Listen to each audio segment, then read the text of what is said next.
तुम मेरे बेटे के पीछे क्यों पड़ी हो? जाहिर है उसे शादी तो करना चाहती नहीं। तो और क्या हो सकता है सर? क्या ऋषभ को पता है कि तुम एक्सटॉर्शन के केस में कई महीने जेल में बिता चुके हो?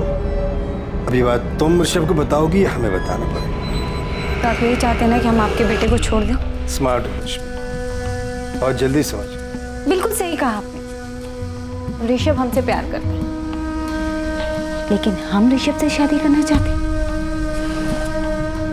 यहाँ बिल्कुल गलत है।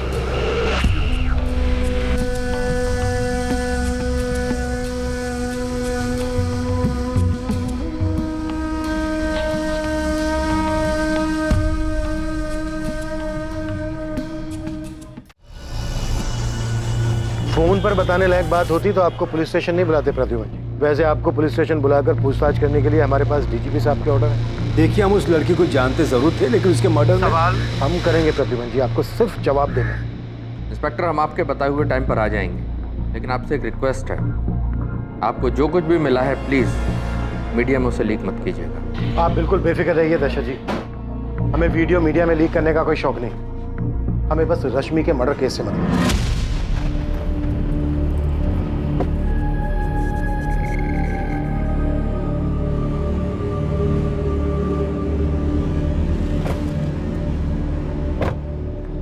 जो हम दोनों के हाथ नहीं लगा वो पुलिस के हाथ लग चुका है प्रद्युमन जी। कुछ करके मामला रफा दफा नहीं कर सकते? रफा दफा करने की कोशिश तो करेंगे ही, और वैसे भी किसको फर्क पड़ता उस रश्मि के मरने से। लेकिन आप अपने बेटे को समझाइए, जरूरत से ज्यादा ना बोल जाए कहीं कुछ। बेवकूफ है ऋषभ, समझ ही नहीं पा रहा कि ये लड़की उसके लायक थी ही नहीं।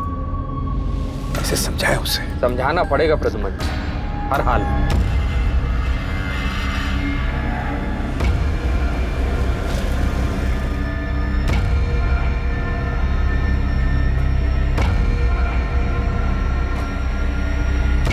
परितोष मिश्रा, आपने रश्मि पांडे मर्डर के बारे में तो सुन ही लिया होगा। 3 साल पहले का किस्सा खुद निकाला होगा आपने। अब आप हम तक पहुंचे हमसे ये पूछने के लिए कि क्या हमने रश्मि पांडे को मारा है या नहीं, राइट? तो बताइए, मारा है आपने रश्मि को? उसने खुद ही ने अपने मौत की दावत दी होगी। मौत के कुएं में खतरनाक खेल खेलने की फितरत थी उसकी। कैसे बताएंगे आप? ये हम कैसे बता सकते हैं? तो फिर तुम्हें कैसे पता चला कि रश्मि काला जादू करती थी? यूं ही हवा से खबर निकाला तुमने? दिखता था मैडम, वो कैसे क्लाइंट से डील करती थी, सब कुछ साफ साफ दिखता था। और क्लाइंट से इन्वेस्टमेंट हासिल करने के लिए क्या क्या तिकड़म लगाती थी। विकास, तुम्हारे चाचा कुछ न कुछ तिकड़म लगा के तुम्हें और तुम्हारी माँ को चूना लगाएंगे। तुम अपने चाचा को जानते हो, वो इतने सीधे आदमी तो है नहीं जिसने तुम्हारी माँ या रश्मि दीदी के लिए कभी कुछ सोचा हो। तो हम क्या करें सोनू? तुम अपने चाचा को कह दो कि वो तुम लोगों की जिंदगी में दखल ना दे। तुम उनसे कह दो कि अब सब कुछ तुम ही संभाल लोगे। तुम पर हुक्म चलाने के लिए अब रश्मि दीदी तो है नहीं, तो अब तुम्हें हर चीज का उपाय खुद ही ढूंढना होगा।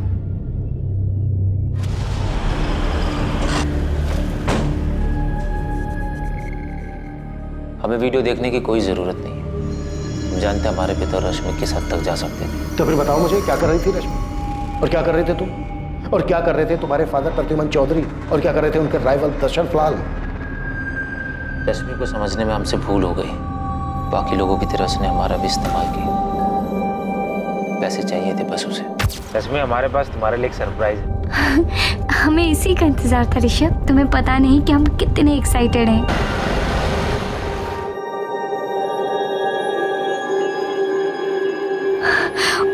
Oh my God Rishabh, Rishabh ये तो डायमंड है। डायमंड ही है, सिर्फ तुम्हारे लिए। और इससे भी बड़ा सरप्राइज है मेरे पास। शादी करोगी मुझसे? पापा मम्मी, ये रश्मि पांडे है। नमस्ते। हम इनसे शादी करना चाहते हैं। तुम करते क्या हो रश्मि? हम एक इन्वेस्टमेंट कंसल्टेंसी एजेंसी में काम करते हैं सर, और हम वहाँ के सेल्स मैनेजर हैं। और सबसे ज्यादा सक्सेसफुल भी। और तुम्हारे माता पिता क्या करते हैं? तुम रश्मि से शादी करना चाहते थे, लेकिन ये बात हमें ना तो रश्मि की माँ ने बताई, ना ही उसके चाचा ने, और ना ही उसकी फ्रेंड सुप्रिया ने। कोई आपको क्यों बताता? रश्मि ने तो अपनी माँ को खुद बताया था कि उसने हमारा इस्तेमाल हमारे पिता तक पहुँचने के लिए किया है। लेकिन किस लिए पहुंचना चाहती थी वो तुम्हारे पिता तक? क्या लेना देना था उसका उनके साथ? वही जो परितोष मिश्रा के साथ लेना देना था। खुशहाल परिवार था हमारा, बीवी थी, बच्ची, सब कुछ अच्छा चल रहा था। हमसे ही गलती हो गई। परितोष, आज के बाद जी और हमसे मिलने की कोशिश भी मत करना, तुम समझे? गीता प्लीज प्लीज मेरी बात सुनो, ऐसे छोड़ के हमारी जिंदगी से दूर रहो परितोष। हमने डिवोर्स के लिए केस फाइल कर दिया है, अब तो बस एलिमोनी देने के लिए तैयार रहना। अब तुमसे हमारा कोई लेना देना नहीं है। अरे जिया बेटा, गीता गीता प्लीज हमारी बात सुनो। गीता सर, गीता उस लड़की रश्मि के चक्कर में पड़ने का अंजाम हम आज तक भुगत रहे। क्या कुछ नहीं दिया हमने रश्मि को। जाहिर है आप दो जिंदगियां एक साथ जो जी रहे थे। बिल्कुल सही कहा सर आपने, हम दो जिंदगियां एक साथ जी रहे थे, लेकिन हमें नहीं पता था कि रश्मि के भी दो रूप थे। जब हम उसे पहली बार मिले थे, वो एक छोटी सी एजेंसी में एक इन्वेस्टमेंट कंसल्टेंट थे। उसके काम करने के जज्बे को देखकर हमने उन क्लाइंट्स को दिलवाने में उसकी मदद की जिनको हम अपने काम की वजह से जानते थे। हम उसके चुंगल में सिर्फ इसलिए नहीं फंसे क्योंकि हम उससे आकर्षित हुए, बल्कि उसने भी खुलकर अपने एहसास का इजहार किया।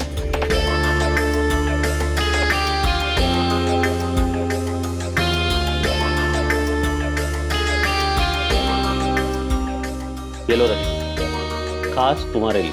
अब तुम इससे जो चाहे खरीद सकते हो। पर पारितोष, तुम क्यों कर रहे हो सब हमारे लिए? कोई बात नहीं, अगर तुम्हें पसंद नहीं तो मैं रख लेता हूँ। I love you Paritosh. I love you to.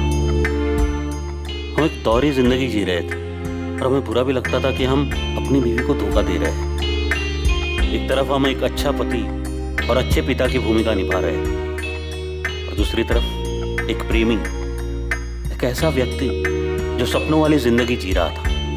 परिवार और एक जवान प्रेमी का एक ही वक्त में दोनों का आनंद ले रहा था। बहुत ही अजीब, बहुत ही स्वार्थी इंसान लग रहे होंगे आप सर, यकीन मानिए हमारा, हम बहुत ही शर्मिंदा है हमारे किए। हमें इस बात का एहसास ही नहीं था कि रश्मि की वजह से हमारी जिंदगी तबाह हो जाएगी। हमने तो एक कोठी खरीदी थी उसकी, वो रमेश विहार वाली। हाँ, हम उसके लिए कभी पैसों की परवाह नहीं करते थे।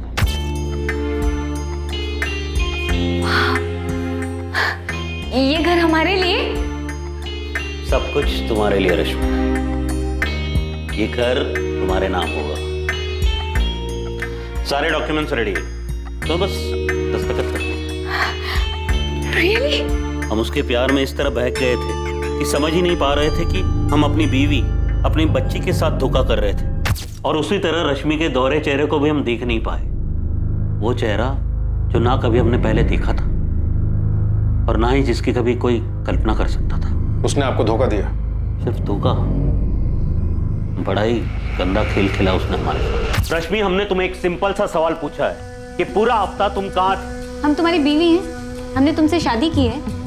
हम जानते तुम किसके साथ थी और कितने लोगों के साथ थी, हम उन सबको जानते हैं। और वो सब ये भी जानते हैं पारितोष कि तुम ऑलरेडी मैरिड हो। और ये सब कुछ हमने तुम्हें इसलिए नहीं दिया कि तुम हमें धोखा दे सको। हम किसी की जागीर नहीं है पारितोष, और ना ही हमने तुमसे शादी का वादा किया है।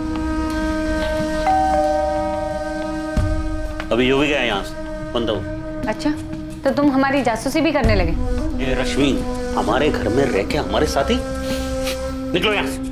Get out! शायद तुम भूल रहे हो पारितोष, ये घर हमारे नाम पर। तुम उसे हमारे नाम करोगी, वरना क्या एक्सपोज कर दोगे हमें? अभी के अभी इस घर से निकल जाओ और मेरी जिंदगी से भी। Get out from my life! Calm down Paritosh, सिर्फ 2 करोड़ रुपए, उसके बाद हम तुम्हारी जिंदगी में कभी नहीं आएंगे। प्रॉमिस? तुमने हमारा यूज किया रश्मि, लेकिन हम यूज एंड थ्रो करने वाली चीज नहीं है, समझे? अगर हम तुम्हें बना सकते हैं ना, तो तुम्हें पूरी तरह बर्बाद भी कर सकते हैं हम।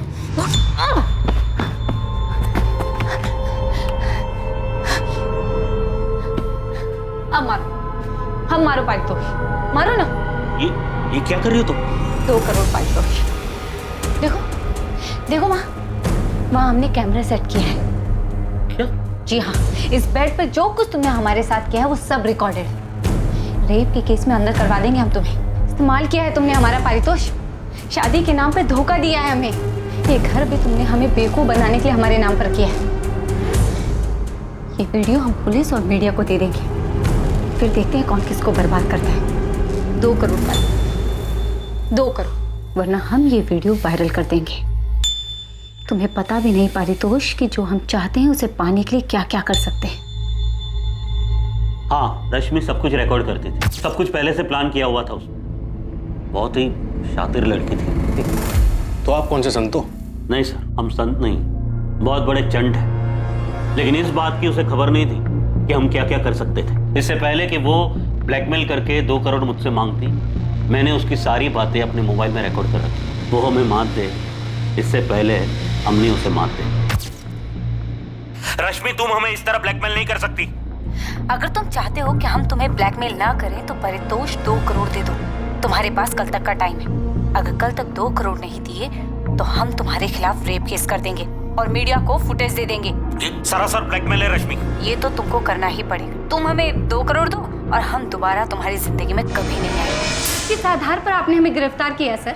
उस आदमी ने हमारा इस्तेमाल किया, शादी के नाम पर झूठा वादा करके फिजिकल रिलेशन बनाए, धोखा दिया हमें, और उस परितोष के खिलाफ रेप केस दर्ज करने के बजाय आप हमें पूछताछ के लिए लेकर आए। तुम्हारे ब्लैकमेल के सारे कॉल रिकॉर्डिंग परितोष के पास है। तुम्हें क्या लगा था अपने वीडियो की रिकॉर्डिंग के जरिए उसे फंसा दोगे, लेकिन उसे धमकाने और ब्लैकमेल के जुर्म में तुम गिरफ्तार हो। क्या बकवास है ये? गलत किया उसने हमारे साथ। हम परितोष के खिलाफ रेप का केस फाइल करेंगे। सर कहाँ जा रहे हो? सर सुनिए तो, सर हम उससे कोर्ट तक घसीट कर लेकर आएंगे, उसकी वीडियो वायरल कर देंगे, उसकी मदद करने और हमारे साथ जबरदस्ती करने के लिए हम आपके खिलाफ भी केस दर्ज करेंगे। रश्मि ने जो किया हमारे साथ, उससे हमारी जिंदगी, हमारा परिवार, सब कुछ तबाह हो गया। 7 अक्टूबर की रात को आप कहाँ थे? घर पर थे, अकेले शराब पी रहे थे, जो रोज पीते हैं हम ऑफिस से आने के बाद। हमारी बात मानिए, वो बहुत ही शातिर थी और हम यकीन के साथ कह सकते हैं कि उसको उसी की तरह किसी ने बड़े शातिर अंदाज में फंसाकर मार डाला हो। बहुत ही चालाक समझती थी खुद को, ओवर कॉन्फिडेंट। यही उसकी सबसे बड़ी गलती थी। रश्मि से प्यार करते थे, लेकिन जब हमें पता चला वो हर चीज में हेरा फेरी करती है, उसकी नजर में रिश्तों की कोई अहमियत नहीं थी, तब हमने रिश्ता तोड़ दिया। ये हमें बहुत जल्द पता चल जाएगा कि तुम्हारा ये दर्द था या गुस्सा जिसकी वजह से तुमने रश्मि का मर्डर कर दिया। रश्मि की हत्या से पहले उसके फोन की लास्ट लोकेशन VIP एन्क्लेव थी। VIP एन्क्लेव जहाँ पर तुम्हारा घर है और तुम्हारे पिता के राइवल दशरथ लाल का। जब हमें पता चला कि उसके संबंध हमारे पिता के साथ थे, हम उसे पूरी तरह चोट पहुंचाना चाहते थे, लेकिन हमें कभी समझ में नहीं आया कि रश्मि अपनी जिंदगी के साथ चाहती क्या थी। पता नहीं हम उसके पीछे पड़कर अपनी जिंदगी क्यों खराब कर रहे थे। रश्मि 3 महीने के लिए एक्सटॉर्शन के केस में जेल गई थी। इधर ऋषभ के साथ शादी करने वाली थी और उधर ऋषभ के फादर प्रद्युमन और प्रद्युमन के राइवल दशरथ लाल के साथ अलग ही गुल खिला रही थी। और उससे पहले परितोष मिश्रा के साथ? ऐसा कैसे कि उसकी माँ, भाई, चाचा को इस बारे में कुछ पता ही नहीं था? क्या ये मुमकिन हो सकता है? कल्याणी, हमने विकास से बात कर ली। हम लोग बहुत आराम से इसका हल ढूंढ लेंगे। अगर रश्मि ने मनोज और भरत के साथ में कोई धोखाधड़ी की है, वो भी हम संभाल लेंगे। तुम बेफिक्र रहो। हम इस बात से इनकार नहीं करेंगे कि रश्मि हमें परेशान कर रही है और हमने ये बात कभी छुपाई भी नहीं। वीरेंद्र सर से कई बार हमने इस बारे में बात की। मैम, हम ये भी जानते हैं कि रश्मि ब्लैकमेलिंग के केस में एक बार अंदर जा चुकी और हमें इस बात पे पूरा भरोसा है कि रश्मि अपनी बॉडी का इस्तेमाल करती थी और क्लाइंट से इन्वेस्टमेंट लाती थी, सारे बड़े बड़े क्लाइंट्स। लेकिन वो क्लाइंट्स रश्मि के लिए सिर्फ क्लाइंट्स नहीं थे, कुछ और भी थे। पायल, हमने तुम्हारे ऑफिस कलीग ध्रुव से बात की क्योंकि हमने ये कहा था कि रश्मि की लाश पानी के ऊपर आ गई वरना मिसिंग ही रह जाती। अगर आपको लगता है कि ऐसा कहने से हम रश्मि के मर्डर में इन्वॉल्व है या हमने उसका मर्डर करवाया है तो माफ कीजिए। हमने ये बात सिर्फ इसलिए की क्योंकि ये बात साफ है, जो भी रश्मि का हत्यारा था उसने बॉडी के साथ पत्थर इसलिए बांधा था क्योंकि वो नहीं चाहता था कि लाश पानी के ऊपर आ जाए। तो फिर रश्मि का मर्डर किसने किया पायल? मैम, हमने आपसे पहले भी कहा था, हम मानते हैं हम रश्मि को पसंद नहीं करते थे, जलते थे उससे, लेकिन इसका ये मतलब नहीं कि हम इस हद तक गिर जाए कि उसका मर्डर ही करवा दें। लेकिन रश्मि मर्डर करने के बारे में सोच सकती थी, इसकी ऐसी हरकतों की वजह से उसका मर्डर हुआ होगा। कर्मा मैम, कर्मा। जावेद, कुछ हाथ लगा? एक बाबा है, अपने आप को काली बाबा बोलता है। उसके पास जाते थे क्या रश्मि पांडे? हाँ, मैंने ज़्यादा पूछताछ की नहीं क्योंकि उसको भनक लग जाती तो वो भाग जाता। कहाँ मिलेगा ये काली बाबा गोविंद? स्टेशन के पास वाले मार्केट एरिया मैडम, वहीं बैठा है। एड्रेस भेज रहा हूँ, अभी भी वहीं मिलेगा ये बाबा। जो बात थी हम साफ साफ बता रहे हैं। हाँ, हमारे और रश्मि के बीच में शारीरिक संबंध है, जिसको रिकॉर्ड करके वो आपको ब्लैकमेल करने लगी। कौन सा ब्लैक? ब्लैकमेल उसे किया जाता है जो कुछ देने से इनकार करता है इंस्पेक्टर। वैसे हमको पहले से पता था कि वो लड़की रिकॉर्डिंग करती है, तो आपको लॉकर के बारे में भी पता होगा? नहीं, हमको किसी लॉकर के बारे में कुछ पता नहीं था, लेकिन उस लड़की ने पारितोष मिश्रा के साथ जो किया वो भी हमको पता था। अब आप खुद सोचिए कि इतना सब जानने के बाद भी बिना बैकग्राउंड चेक किए हम उसके पास जाते। बैकग्राउंड चेक करने के बाद भी आपने उसको अपने साथ बेडरूम में वीडियो बनाने दिया? प्रद्युमन जी, चुपचाप आप रश्मि पांडे को पैसे देते रहे और बदले में आपने उससे वीडियो रिकॉर्डिंग की मांग नहीं की। मांग इसलिए नहीं की क्योंकि हम जानते थे कि वो इसका हमारे खिलाफ इस्तेमाल नहीं करेगी। क्यों? उसने ऐसी गारंटी दी थी आपको? देखिए क्या है, उसे जो पैसे चाहिए होते थे हम उसे दे देते थे, इसलिए हम जानते थे कि वो बस वीडियो रिकॉर्डिंग करके रखती थी, उसका इस्तेमाल नहीं करती थी। देखिए, हम एक बात साफ साफ बता दें, हाँ, रश्मि को पैसा देने का सिलसिला ब्लैकमेलिंग के बाद ही शुरू हुआ था। जब आपको पता ही नहीं था कि वो वीडियो रिकॉर्ड करके पता नहीं था कि उसने रिकॉर्डिंग की थी। अच्छा, तो इस रिकॉर्डिंग के जरिए तुम हमें ब्लैकमेल करना चाहती हो? नहीं। तो रिकॉर्डिंग क्यों करी और किसके कहने पर करी? खुद की मर्जी से। इरादा क्या है तुम्हारा? जो कुछ हमें चाहिए उसको पाना चाहते हैं दशरथ जी। क्या पाना चाहती हो?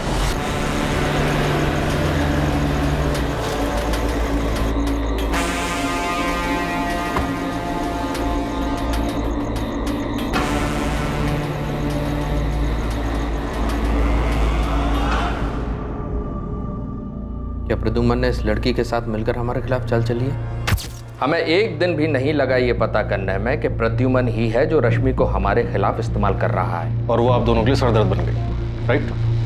बेवकूफ़ है हमारा बेटा। उस लड़की के बारे में कुछ जाने बगैर उसने उसे डायमंड रिंग दे दी, पर हमें रश्मि के बारे में पता करने में ज़रा सा भी वक्त नहीं लगा। वो किस तरह की लड़की है, उसका पास क्या है। हम उसके पास सिर्फ इसलिए गए थे ताकि ये जान सके कि उसका इरादा क्या है। और उसने बस ऐसे ही आपकी वीडियो बना ली। तुम मेरे बेटे के पीछे क्यों पड़ी हो? जाहिर है उसे शादी तो करना चाहती नहीं। तो और क्या हो सकता है सर? क्या ऋषभ को पता है कि तुम एक्सटॉर्शन के केस में कई महीने जेल में बिता चुके हो? अब ये बात तुम ऋषभ को बताओगी या हमें बताना पड़ेगा? तो आप यही चाहते हैं ना कि हम आपके बेटे को छोड़ दें? स्मार्ट हो ऋषभ, और जल्दी समझ। बिल्कुल सही कहा आपने। ऋषभ हमसे प्यार करता है, लेकिन हम ऋषभ से शादी करना चाहते हैं। यहाँ बिल्कुल गलत है।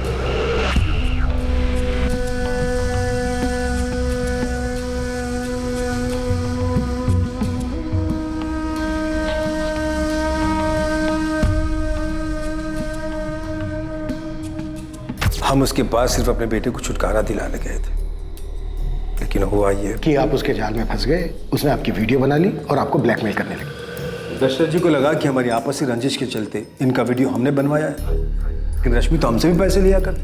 ऐसे वीडियोस बनाकर पैसे लेती थी, ये कहना बिल्कुल गलत है, क्योंकि पैसे तो हम उसको वैसे भी देते थे और अच्छे खासे देते थे। भाई देखिए, हम भी उसके पास सिर्फ आनंद के लिए ही जाते थे, और जो कुछ वो मांगती थी वो दे दिया करते। और जैसे उसने वादा किया था, उसने खुद ही हमारे बेटे के साथ ब्रेकअप भी कर लिया। वो आप दोनों के वीडियोस बस ऐसे ही बना रही थी। अब उसने क्यों बनाया, क्या करने वाली थी, ये तो उसने नहीं बताया।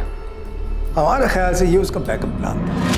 देखिए, उसे एक अच्छी जिंदगी जीने का शौक था। महंगी गाड़ी, महंगे कपड़े, बहुत सारे पैसे, ज्वेलरी। उसे अपना एक लाइफस्टाइल मेंटेन करना होता था। उसे लगा होगा कि अगर हमने पैसे देने बंद कर दिए तब क्या होगा। तब ये वीडियोस ब्लैकमेल करने के काम आएंगे। बिल्कुल यही बात है, और एकदम साफ। देखिए, वो खूबसूरत तो थी ही, लेकिन इसके अलावा एक खासियत और थी उसमें। वो अपनी ओर लोगों को आकर्षित करना बहुत अच्छे से जानती थी। आप लोगों के बयान में बहुत तालमेल नहीं है। ऐसा इसलिए लग रहा है कि आप लोगों को रश्मि के मर्डर का शक हम पर है, लेकिन हम दोनों के पास उसके मर्डर की कोई वजह ही नहीं है। ठीक है, थैंक यू। इंस्पेक्टर, एक और बात बता दूं आपको, इससे पहले कि आप खुद पता लगाएं या गुस्से में आकर हमारा बेटा आपको ये पता है। 7 अक्टूबर को हम रश्मि के घर गए। कब? रात में। हम अक्सर उसके पास रात ही में जाया करते थे। तुमने मनोज पाठक को धोखा क्यों दिया? बस ऐसे। क्या इरादा क्या है तुम्हारा रश्मि? क्या मिलता है? आपको क्या मिलता है यहाँ आकर?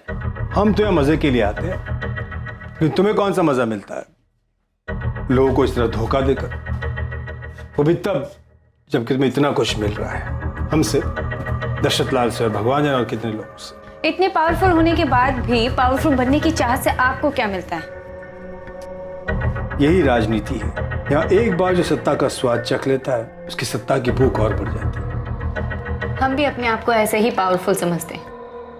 अब खुद को ही देखिए, आप कहते तो हैं हम मजे के लिए आते, लेकिन यहाँ आना बंद नहीं कर सकते। तुम्हें क्या लगता है रश्मि, हम तुम्हारे वीडियो के डर से यहाँ आते हैं? अब ये तो नहीं पता, लेकिन आते तो हैं यहाँ। रश्मि तुम बहुत स्मार्ट हो, कि तुम जैसे लोगों से मैं डर नहीं लगता। तुम हमारे लिए बहुत छोटी सी तितली, लेकिन तुमने मनोज पाठक जैसे लोगों को चीट करना बंद नहीं किया। तुम मेरी तरफ मत खाओगे, सब करना छोड़ दो। तुम अपने लिए गड्ढा खोद रही हो, और तकरीबन रात 8 बजे हम उसके घर से निकल गए। उस रात की रश्मि की सारी मूवमेंट की इंफॉर्मेशन है हमारे पास। रात को 8:30 बजे तक रश्मि अपने घर पर ही थी, और 9:05 पर उसके फोन की लोकेशन थी VIP एन्क्लेव, और 9:15 पर उसका फोन VIP एन्क्लेव में स्विच ऑफ हो गया। लेकिन उसको हमने कभी अपने घर बुलाया ही नहीं। ना ही कभी हमने अपने घर बुलाया। आप तो हमारे बेटे के बारे में जानते ही। उस रात रश्मि को किसी ने फोन नहीं किया, और न ही रश्मि ने किसी को किया, पर उस रात रश्मि घर से बाहर निकली थी। और प्रद्युमन जी, आप अब बता रहे हैं कि उस रात आप रश्मि से मिले थे? ये सच है, इसलिए बता दें। प्रद्युमन जी, आप उस लड़के से मिलने गए थे, ये बात आप खुद बताकर अपनी जान छुड़ा रहे हैं। अरे देखिए क्या है, ऋषभ हम पे नजर रख रहा था, उसने हमें देखा था, तो फिर इस बात को छुपाने का कोई मतलब ही नहीं था। प्रद्युमन जी, आपका बेटा उस लड़की के इश्क में था। उसकी आपसे नाराजगी की वजह से कहीं ऐसा तो नहीं कि आपके वहां से निकल जाने के बाद रश्मि को लेकर निकला और जानबूझकर हमारे घरों की लोकेशन की तरफ गया ताकि हम दोनों को फंसा सके? हो सकता है सर। हमारे पापा तुम्हारे घर क्या कर रहे थे? हाथ छोड़ो हमारा ऋषभ, हमें दर्द हो रहा है। डर तो हमें भी हुआ था जब पापा ने हमें तुम्हारी बातें बताई। पारितोष मिश्रा वाली बात तुमने हमें क्यों नहीं बताई? पापा ने हमें ये भी बताया कि तुम हमसे शादी नहीं करना चाहती हो। हाँ, हम तुमसे शादी नहीं करना चाहते ऋषभ। नहीं करना चाहते हम तुमसे शादी ऋषभ। और अगर जानना चाहते हो तो सुनो, तुम्हारे पापा का फिजिकल रिलेशन है हमारे साथ। तो रश्मि की last phone location VIP enclave में दिखा के या तो कोई प्रद्युमन और दशरथ इन दोनों पॉलिटिशियंस को फंसाने की कोशिश कर रहे हैं, या फिर ये दोनों को स्टोरी बना रहे हैं। ये भी पॉसिबल है कि ऋषभ रश्मि से अपना बदला और अपने पिता पर गुस्सा दोनों एक साथ निकाल रहा हूं। I mean, एक तीसरे टेंशन। पर मुझे लग रहा है कि हमें रश्मि के परिवार वालों से एक बार पूछताछ करनी चाहिए। उसके साथ लखनऊ में इतना कुछ हो गया और उन लोगों को कुछ पता ही नहीं।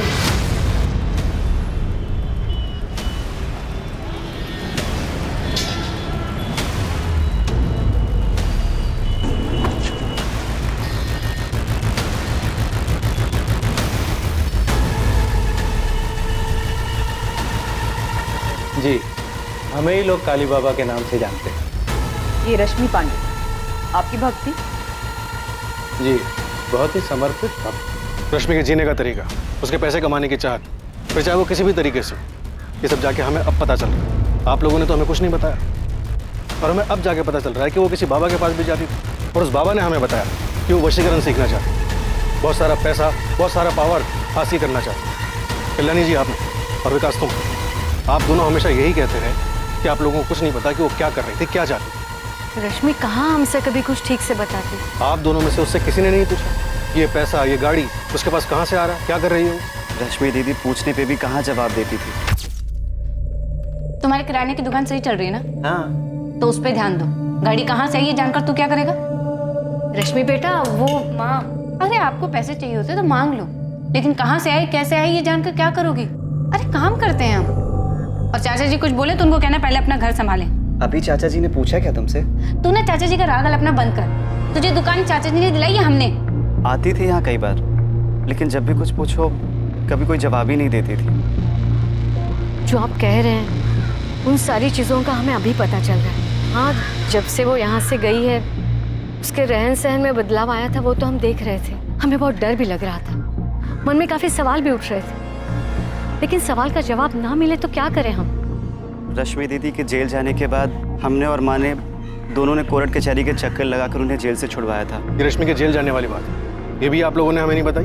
वो बात इसलिए छिपाई क्योंकि वो हम सबके लिए शर्म की बात थी। जब रश्मि यहाँ हमारे साथ रहती थी, जब उसके पापा इस दुनिया में थे, तब सब कुछ ठीक था। जैसे वो शहर गई, बहुत बदल गई। उन्हें इतना गुरूर क्यों था और वो इतने पैसे और पावर का क्या करना चाहती थी, ये हमें नहीं पता साहब। रश्मि को वो पावर्स किस लिए चाहिए? लोगों को अपने वश में करने के लिए। किन लोगों को वो अपने वश में करना चाहती थी? वो पॉलिटिशियन दशरथ लाल या प्रद्युमन चौधरी। रश्मि क्या चाहती थी इन दोनों से? Political power? हमें इसकी कोई जानकारी नहीं। ओह कालीबा, इस लड़की का मर्डर हुआ है और हमें पता चला है कि ये काला जादू करती थी। और अभी आपने बताया कि वशीकरण सीखना चाहती थी, तो सीधे सीधे बताइए ना, वशीकरण किस लिए सीखना चाहती थी? चाहती क्या थी ये लड़की? किसको वश में करना चाहती थी? अरे हम थोड़ी पूछते हैं हर किसी से कि तुम किस पे हावी होना चाहते हो। वो आई थी सीखने के लिए कि दूसरों को अपने वश में कैसे किया जाता है। वो कई महीनों तक इस विद्या को सीखने के लिए आई और हमने उसे सिखाया भी। वो बताती थी कि हमने उसे जैसा ध्यान करने सिखाया था, वो नियमित रूप से वैसा ही ध्यान करती थी। जिस तांबे के सिक्के के बारे में आप बात कर रहे थे, वो सिक्का आपको रश्मि के पास मिला?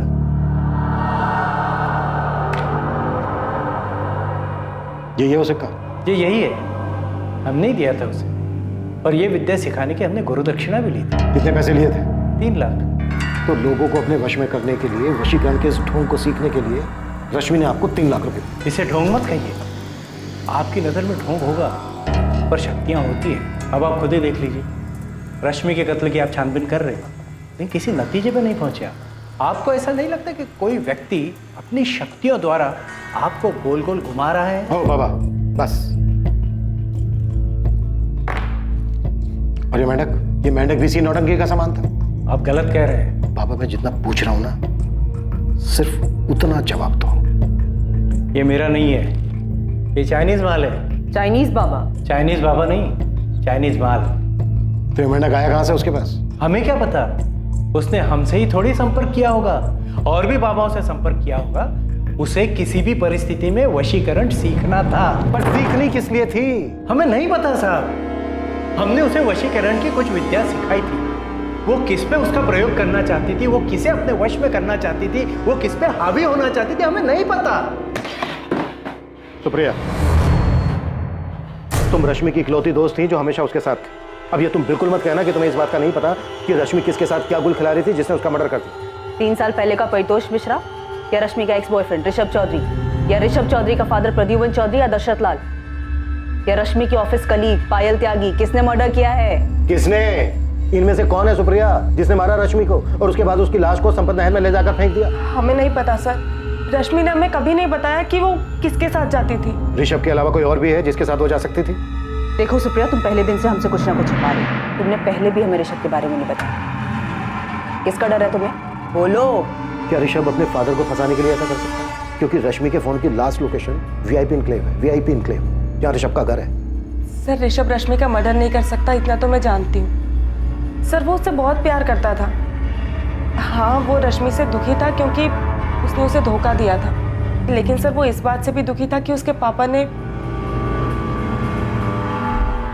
सर ऋषभ रश्मि का मर्डर नहीं कर सकता। तो फिर किसने मारा है रश्मि को? सर, रश्मि के माँ, भाई और चाचा सबसे बात की, सबके बीच में लगता है सांठ-गांठ हो रखी। सब एक ही राग अलाप है, किसी को रश्मि के बारे में कुछ नहीं पता। सुप्रिया,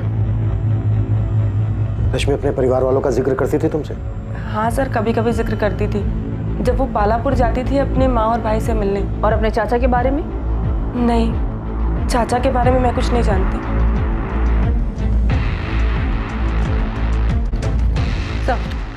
पायल त्यागी, ऋषभ चौधरी, परितोष मिश्रा और दशरथ लाल, इन चारों में से किसी के भी फोन की लोकेशन रश्मि के घर के आसपास या फिर संपत नहर का नहीं दिखा रहा है। प्रद्युमन चौधरी के फोन की लोकेशन तो रश्मि के घर का ही दिखा रहा है, पर उसने तो खुद ही बोला था कि उस रात वो रश्मि के घर पे ही था। इस प्रद्युमन ने तो रश्मि को नहीं मारा और हमें घुमा रहा है। तो कैमरा रिकॉर्डर घर से गायब है, इसके पीछे प्रद्युमन चौधरी ही लग रहा है। पहले उसने रश्मि को मारा होगा, फिर गाड़ी में ले जाके संपत नहर में फेंक दिया होगा। और किसी और से अपना फ़ोन वापस घर भेज दियो। प्रद्युमन चौधरी का पर्सनल गार्ड है अफजल शेख, उसको उठा के पूछें। मारा उसी ने है जिसे पता था कि रश्मि के बेडरूम में कैमरा लगा है। और वो ये भी जानता था कि रश्मि ब्लैकमेल करने के लिए रिकॉर्डिंग करती है। ये पक्की बात है कि रश्मि का मर्डर उसके घर पर ही हुआ, वो भी उसके बेडरूम। इसलिए उसने कैमरा रिकॉर्डर निकाल लिया क्योंकि उसमें मर्डर की घटना रिकॉर्ड हो गई। तो रश्मि का पहला शिकार परितोष मिश्रा, जिसने उसे घर खरीद के दिया था, उसे पता था कि बेडरूम में कैमरा लगा हुआ। देखो वहाँ हमने कैमरा सेट किया है। प्रद्युमन चौधरी और दशरथ लाल को भी पता था कि रश्मि के बेडरूम में कैमरास लगे हैं, और उन्हें यह भी पता था कि रश्मि उनकी रिकॉर्डिंग रखती थी। और सर रश्मि का एक्स बॉयफ्रेंड ऋषभ, उसे भी पता था कि रश्मि उसके पिता के साथ क्या कर रही थी। इससे ये पता चल रहा है कि अगर इनमें से किसी ने किया हो तो वो डीवीआर के साथ साथ कैमरास भी निकाल के ले जाते। वो हमारे लिए कोई ऐसा सुराग, डिवाइस या लॉकर नहीं छोड़ता जिसमें हमें पेन ड्राइव जैसा सबूत मिलता, क्योंकि ये सब जानते थे कि रश्मि रिकॉर्डिंग करती थी और इस रिकॉर्डिंग की वजह से वो इन लोगों को ब्लैकमेल भी कर रही थी। तो वो रश्मि की ऑफिस कलीग पायल त्यागी, पायल रश्मि से नफरत करती थी, तो फिर रश्मि पायल को अपने घर के अंदर क्यों आने देगी? और सर रश्मि को मार के सुप्रिया को क्या मिलेगा? बिल्कुल ठीक। तो रश्मि के बनने से किसको फायदा होगा? ये कोई ना कोई रश्मि के परिवार वाला ही है, और अब तक हम दूर के लोगों के बारे में सोच रहे हैं। केस की जिस तरफ पड़ताल कर रही टीम का ध्यान नहीं गया था, अब वहीं से एक बहुत अहम सुराग मिला और इस जानकारी से रश्मि पांडे की हत्या के राज का पर्दाफाश हो गया था। हाँ गोविंद, बालापुर से कोई खबर? तब डायरेक्ट नहीं पूछा, लेकिन रश्मि के भाई विकास का किराना स्टोर है, इसमें उसका पार्टनर है सोनू कश्यप, उससे बात किया मैंने। दोनों ने हमें बहुत ज़रूरी खबर दी जो विकास ने हमें कभी नहीं बताया। क्या इन्फॉर्मेशन है? भोलाराम पांडे, विकास और रश्मि का चाचा, वो दोषी हो सकता है।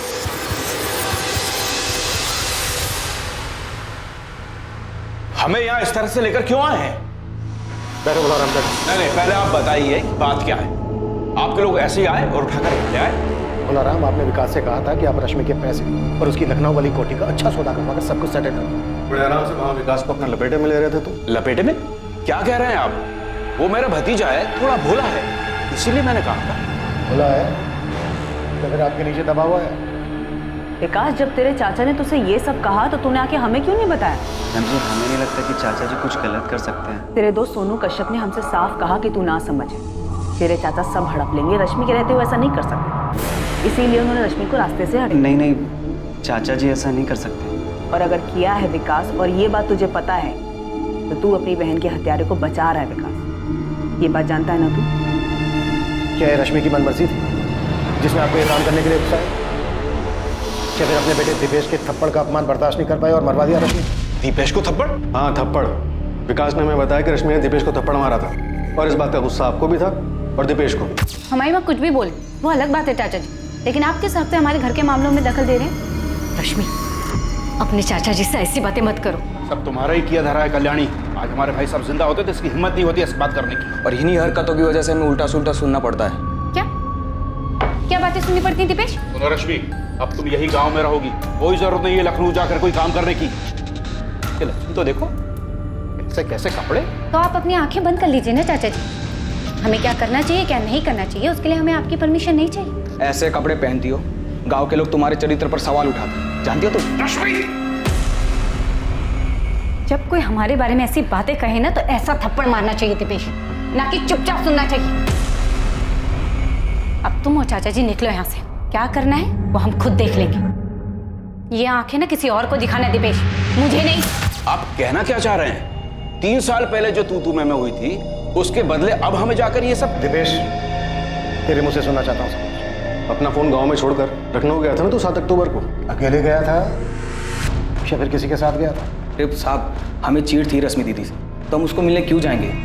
तो वो भी 3 साल बाद एक थप्पड़ का बदला लेने के लिए। थप्पड़ की ठेस दीपेश को ही नहीं, हमें भी लगी थी, विकास को भी लगी, कल्याणी को भी लगी, हम सबको लगी थी। हम सब रश्मि के व्यवहार से और उसके पहनावे से परेशान थे। तो सबने साथ में मिलकर मारा रश्मि। आपका बेटा दीपेश, रश्मि की माँ कल्याणी और रश्मि का भाई विकास। अरे साहब, ये क्या बात कर रहे हैं आप? हमें तो ये भी नहीं पता था कि रश्मि दीदी लखनऊ में कहाँ रहती है, ना खुद उसके भाई विकास को या उसकी माँ को पता था, तो हम कैसे मारते उसको? आप असली कातिल को तो पकड़ नहीं पा रहे हैं, इसलिए मनगढ़ंत कहानी बना रहे हैं। आपने उसके साथ ऐसा किया था, ये किसने बताया आपको? विकास ने? नहीं, वो बता ही नहीं सकता। सर कॉल रिकॉर्ड्स और लोकेशन के हिसाब से इनमें से हम किसी पे भी हाथ नहीं डाल सकते। सबने अपने फोन गांव में छोड़कर क्या लखनऊ में आके कांड कर दिया? तो ट्रैफिक डिपार्टमेंट संपत नहर की तरफ जा रहा है, सभी रास्तों की सीसीटीवी फुटेज स्कैन कर रहे हैं। रश्मि की लाश को नहर तक ले जाकर फेंकने के लिए किसी गाड़ी का इस्तेमाल तो हुआ होगा, शायद फुटेज में दिख जाए। हाँ महादेव, अब तो आपके डिपार्टमेंट से किसी बड़े खुलासे के होने का इंतजार है हम। इब्राहिम, भोलाराम और उसका बेटा दीपेश और रश्मि का भाई विकास, इन लोगों के खिलाफ कोई सबूत नहीं मिला, लेकिन ये आदमी जिसने इस केस में भोलाराम को संदिग्ध बताया, ये कौन है? उसका नाम सोनू कश्यप है। विकास के किराने की दुकान में उसका पार्टनर है वो। एक बार उसे ट्रैक करो, शायद कुछ मिल जाए। हाँ, ये दिखा है इस फुटेज में। 7 अक्टूबर की रात को एक रोड पर जहाँ सीसीटीवी लगा, एक टैक्सी में है, खुद चला रहा है, लेकिन ये संपत नहर वाली रोड नहीं बल्कि लखनऊ की एक रोड।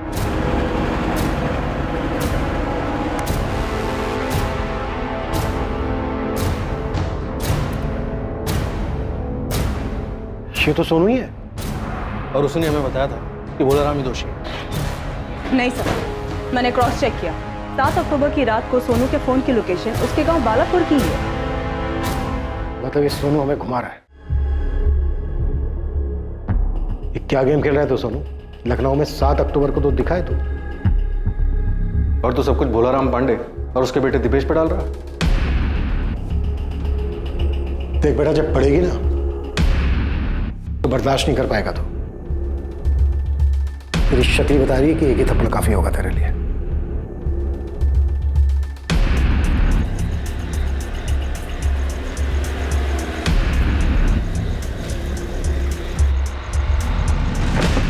अभी रुक, अभी नहीं, थोड़ी देर इंतजार करना पड़ेगा। दीदी से मिलने कोई गया है।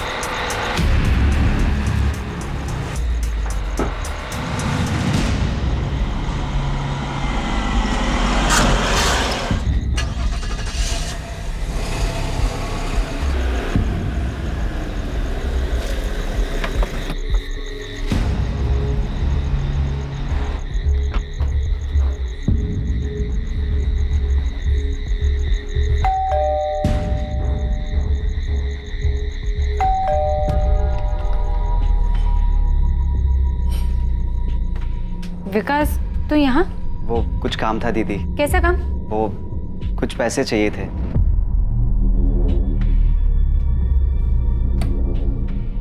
इसको क्यों लेके आए यहाँ? दीदी हम इसके साथ ही आए हैं, इसकी गाड़ी में। एक बात बता, आज जब दोपहर में हम बालापुर आए थे तो माँ ने तो ऐसा कुछ नहीं कहा कि उन्हें पैसे चाहिए। दीदी वो हमको चाहिए दुकान के लिए। तुमसे अगर दुकान संभाली नहीं जाती तो उसको बंद करके घर में बैठ जाना, कदे नुकसान कम ही होगा। सुन, 5,000 नहीं दे सकती। ये ले, 2,000 रख ले, इतने ही बहुत है। तू जो चाहे वो करेगी, बिना बताए घर बेचेगी, दूसरों को ठग के पैसे लूटेगी, और हमें 5,000 रुपए चाहिए तो सिर्फ 2,000 रुपए देगी। पैसे रखने तो रख, वरना निकल यहाँ से। वैसे तेरी औकात इतने की भी नहीं, फिर भी दे रहे हैं ना। अरे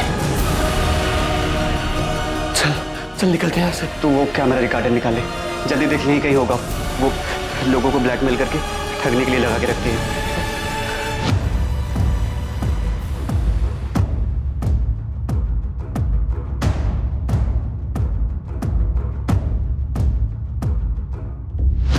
हमें पता था कि लखनऊ के रास्ते पर सीसीटीवी हो सकते हैं, इसीलिए विकास पीछे वाली सीट पर छुप गया। हम जानते थे कि सिर्फ हमें देखकर किसी को शक नहीं होगा कि इस हत्या में कौन कौन शामिल था।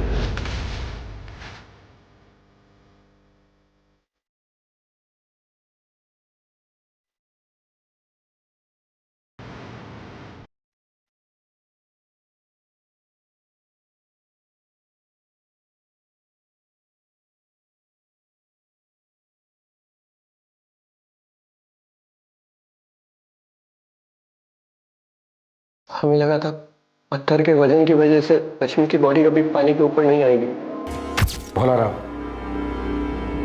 भोलाराम भी शामिल था इस साजिश में? था या नहीं? नहीं, विकास ही अपनी बहन को मारना चाहता था। रश्मि पांडे के छोटे भाई विकास पांडे का नाम इस हत्याकांड में सामने आया था, लेकिन और भी चौंका देने वाली सच्चाई सामने आने वाली थी। हाँ, हमें पता था कि विकास ने ही रश्मि की हत्या की थी, उसने हमें उसी रात बता दिया था जिस रात रश्मि की हत्या करने के बाद उसकी लाश को वो नहर में फेंक के आया था।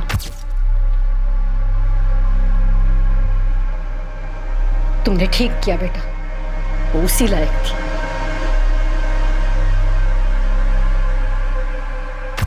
हमारे बेटे ने जिसकी हत्या की वो रश्मि अब वो थी ही नहीं जिसे हमने जन्म दिया था, पाल पोस के बड़ा किया था। बहुत झेल चुके थे उसको, बहुत बातें सुन चुके थे उसकी। माना कि वो गलत थी, पर क्या तब भी उसकी हत्या करना सही था? आपके लिए कहना आसान होगा सर, लेकिन उसने जो किया, उसकी हरकतों को भुगतना हमारे लिए आसान नहीं था। चाचा जी और मुझे गाँव वालों के ताने सुनने पड़ते थे कि तुम्हारी दीदी ऐसी है, उसने ये किया। पर क्या कभी उसने तुम्हें कोई नुकसान पहुंचाया था? हाँ, नुकसान किया। वैसे उसको हमारी कुछ नहीं पड़ी थी, लेकिन जब खुद को जरूरत पड़ती थी तो हमें याद आते थे। और जब भी वो घर आती सबके साथ बहुत बुरा व्यवहार करती थी। चाचा जी, मैं, दीपेश, सबको बहुत खरी खोटी सुनाती थी। खुद तो सारे गलत काम करती थी, लेकिन हमें नाकारा, ढक्कन ये सब बुलाती थी। बोलती थी हम किसी काम के ही नहीं, जो मुंह में आता था वो सब कुछ हमें बोल देती थी। सारी हदें पार कर चुकी थी और हमने उसे उसके किए की ही सजा दी। तुम कौन होते हो किसी को सजा देने वाले? तुम सिर्फ एक हत्यारे हो जिसने रश्मि की हत्या की है, और तुम्हारे साथ वो तुम्हारा पार्टनर सोनू और तुम्हारी माँ भी हत्यारे ही हैं। हाँ, हम हैं गुनहगार। रश्मि की हरकतों की सजा हम हर दिन भुगत रहे थे। कम से कम उसकी मनमानियों से छुटकारा तो मिल गया, और हमें जिस चीज से आजादी चाहिए थी वो हमें मिल गई।